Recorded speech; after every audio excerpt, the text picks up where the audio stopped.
एक दफे मैं कनाडा गया हुआ था, तो वहाँ हमारे एक दोस्त थे। मैंने ऐसे ही सूद के बारे में कुछ कहा कि सूद लेना भी मना है, सूद भरना भी मना है, मॉर्गेज नहीं ले सकते, लोन ले नहीं सकते, सूद नहीं भर सकते, पैसा उसमें हराम में खर्च मत करो, क्रेडिट कार्ड के ऊपर चीजें मत खरीदो, फिर सूद पे सूद मत भरो।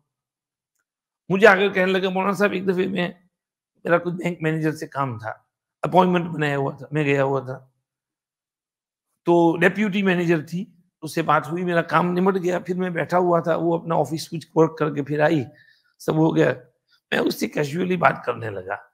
मैंने कहा कि तुम लोग ये बैंक वाले जो हैं ये सूद चार्ज करते हो, हमारे यहाँ इंटरेस्ट मना है, तो तुम ऐसा क्यों नहीं करते जैसे बाज अरब कंट्रीज में करते हैं कि घर बनाते हैं और उस घर की प्राइस एग्जांपल 100,000 है, लेकिन वो उसकी कीमत फिक्स करते हैं 150 और फिर उसको महीनों में, हफ्तों में डिवाइड कर देते हैं।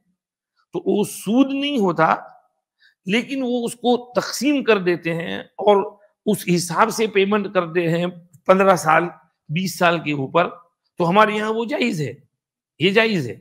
ये मेरी पेन है, मैं आपको कहूँ कि if you want to pay cash for it, I will give you it for 1 pound, but if you want it for उधार credit, then I will give you it for 150। अब उसी मजलिस में अगर हम प्राइस फिक्स कर दें कि I am going to give you cash 1 pound, हो गया। और अगर कहें no I haven't got it, I will pay you after 1 week 1 month, but I will take it for 150। तो ये जायज है। समझ में आया ना मसला? गलत समझना मत समझना, नहीं, उसी मजलिस में प्राइस फिक्स हो जानी चाहिए, तो ये गुंजाइश है।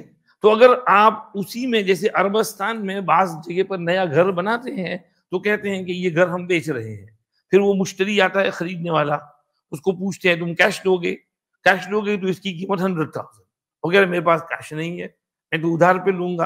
अच्छा, तो फिर इसकी कीमत 150,000 और हम आपको मोहलत देंगे 15 years 20 years and you have to pay in within that amount. तो उसमें सूद का फ्लक्चुएशन नहीं होता, वो परसेंटेज रेट नहीं होता, वो एक फिक्स प्राइस होती है, ये जायज है। तो मैंने वो बैंक मैनेजर से कहा कि why don't you do this, तो हमारे लिए मुसलमानों के लिए हलाल हो जाएगा और सूद का प्रॉब्लम भी नहीं है, तुम्हारा घर भी बेचेंगे और सारे मुसलमान तुम्हारे पास आएंगे घर खरीदने के लिए, तुम्हारे बैंक का फायदा होगा। उसने कहा यू हैव अ पॉइंट, लेकिन I have to talk to the manager and the management committee will decide, I will put your suggestion forward and I will call you.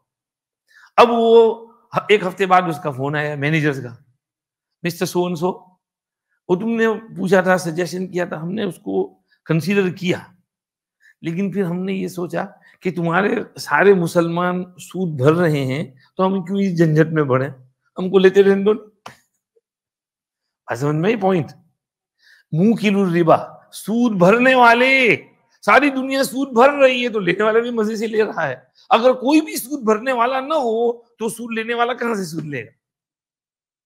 क्योंकि सब भर रहे हैं, इसलिए everybody is becoming part of the system.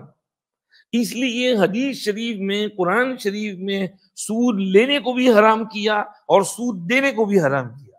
न लेना जायज न देना जायज, लेना भी हराम देना भी हराम, लेने वाला भी गुनहगार देने वाला भी गुनहगार, दोनों गुनहगार।